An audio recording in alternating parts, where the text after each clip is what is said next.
Kalian pernah penasaran gak sih kenapa di dunia ini ada orang kaya dan orang miskin? Dan gimana mereka cara mengatur uangnya? Kalau kalian mau tahu, simak terus video berikut ini.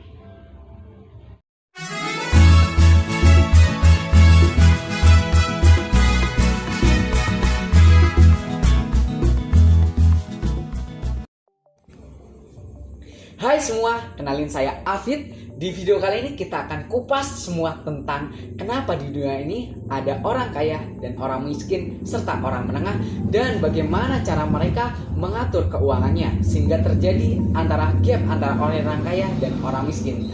Tapi sebelum itu kita akan buatkan dasar dulu apa itu yang namanya cash flow orang kaya dan orang miskin, dan gimana cara mereka mengatur keuangannya.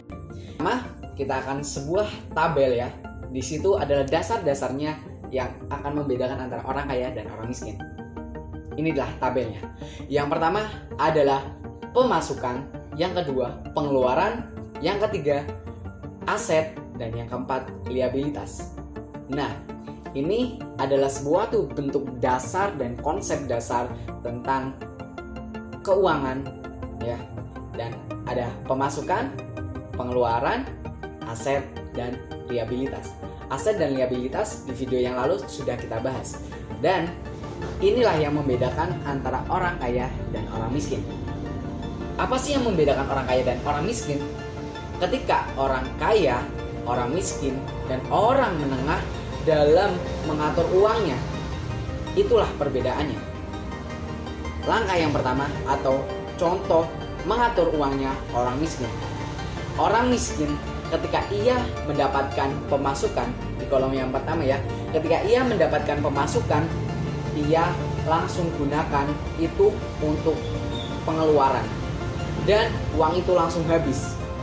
Saya ulangi lagi, yang dilakukan orang miskin adalah ketika dapat uang gaji, ia langsung gunakan untuk pengeluaran, dan uang itu langsung habis tanpa ada yang disisihkan. Contohnya gini, pemasukan, ia dapat pemasukan dari gaji.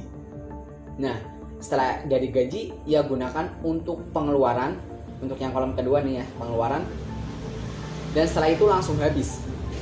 Begitulah muter terus setiap bulannya, setiap tahunnya, yang itulah yang dinamakan red race. Ya, kita cuma muter-muter aja, kita anggap kita lari, tapi kita hanya berputar-putar saja.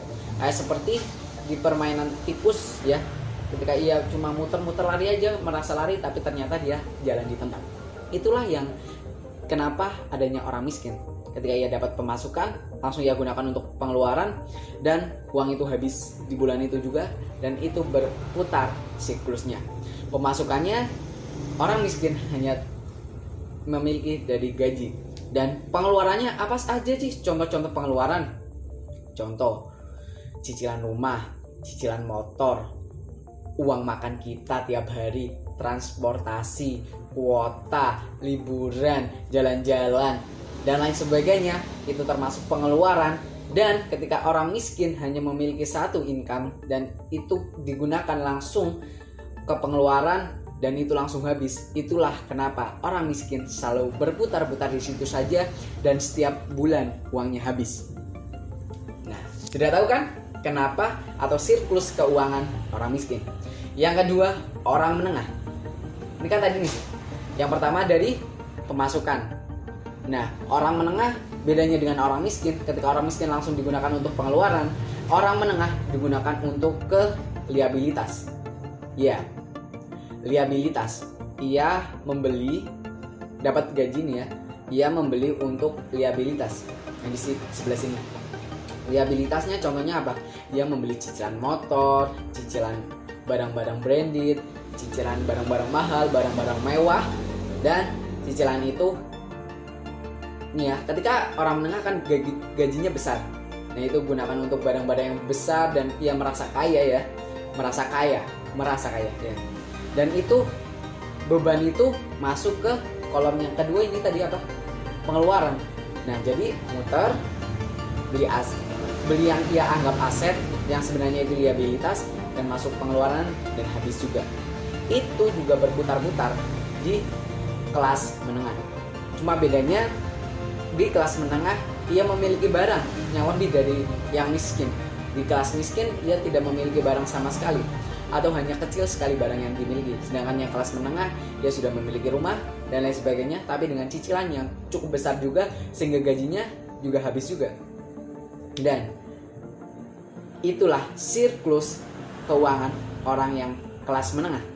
Dan siklus keuangan orang kaya itu berbeda sekali dari orang miskin atau orang menengah. Siklus yang dilakukan oleh orang kaya, ketika ia dapat gaji nih di kolom yang atas, ia langsung gunakan ya, bukan disisihkan, bukan yang sisanya, tapi ia udah akumulasikan dananya untuk langsung masuk ke kolom aset. Nah, ia membedakan orang kaya dan orang miskin ialah ketika ia menggunakan waktunya. Orang miskin menggunakan waktunya untuk bekerja, menukar waktunya dengan uang. Dengan orang kaya berpikir gimana caranya agar kita bisa memanfaatkan waktu untuk belajar, berkembang, untuk meningkatkan skill, gimana caranya menghasilkan uang lebih cepat dan lebih efisien. Ia gunakan uang itu untuk mengumpulkan aset. Iya, aset. Kenapa ia berfokus pada aset? Ketika yang lain misal orang miskin langsung gunakan untuk pengeluaran, orang kaya, orang menengah digunakan untuk beli liabilitas dan itu masuk ke pengeluaran lagi, sedangkan orang kaya itu digunakan untuk aset dan aset itu menghasilkan passive income. Nah, passive income inilah yang digunakan untuk passive income masuk ke yang pertama tadi, apa?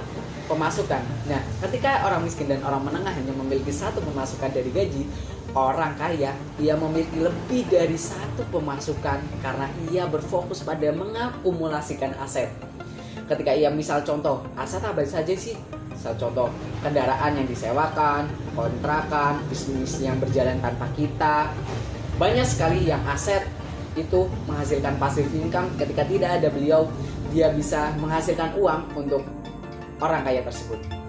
Jadi masuk ke rekening yang pertama tadi apa? Pemasukan lagi, terus gulung lagi ke aset, gunakan lagi sampai berputar-putar. Nah, baru itu ketika udah ada uang diakumulasikan atau dianggar untuk pengeluaran. Setelah asetnya sudah terkumpul sangat banyak, ia bahkan bisa pensiun dini dengan memotong atau tidak bekerja sama sekali, dengan hanya berfokus untuk menambah aset-aset lagi karena dia udah memiliki passive income. Paham sampai sini?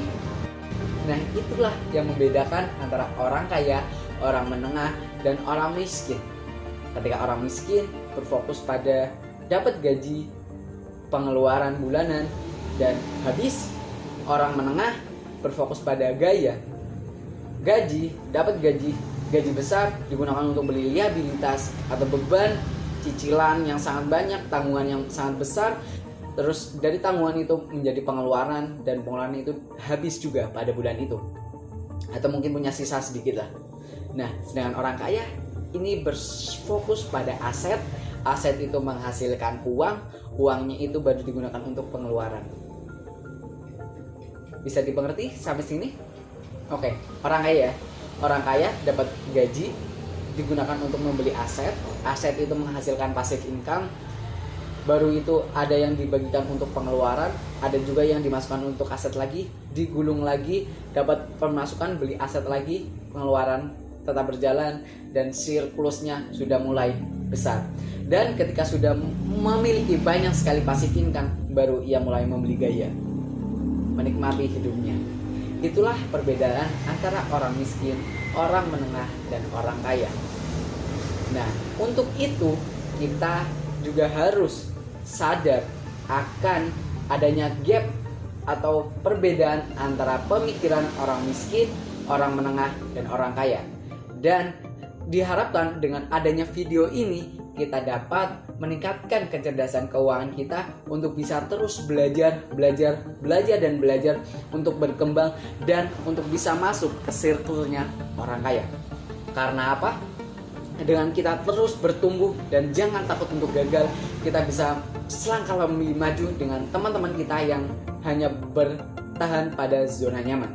Untuk itu, tetap semangat, terus berkembang dan wujudkan cita-cita Anda. Dan saya ucapkan terima kasih buat teman-teman yang udah ikuti channel ini sampai selesai. Dan silakan buat teman-teman yang ingin dukung channel ini bisa di subscribe ya, karena gratis, dan share ke teman-teman kalian. Apabila video ini bermanfaat dan kalian bisa memikirkan atau memberikan ilmu ini kepada teman-teman kalian, diharapkan teman kalian juga bisa lebih melesat cepat bersama kalian untuk kecerdasan keuangannya dan mengubah siklus keuangannya dan kehidupannya. Karena bila kita tidak bergerak, siapa yang akan menggerakkan Indonesia? Anak muda harus terus berkarya dan meningkatkan kecerdasan dirinya. Oke, terima kasih telah menonton video ini sampai selesai. Saya Afid Ilham Maulana. Bye bye.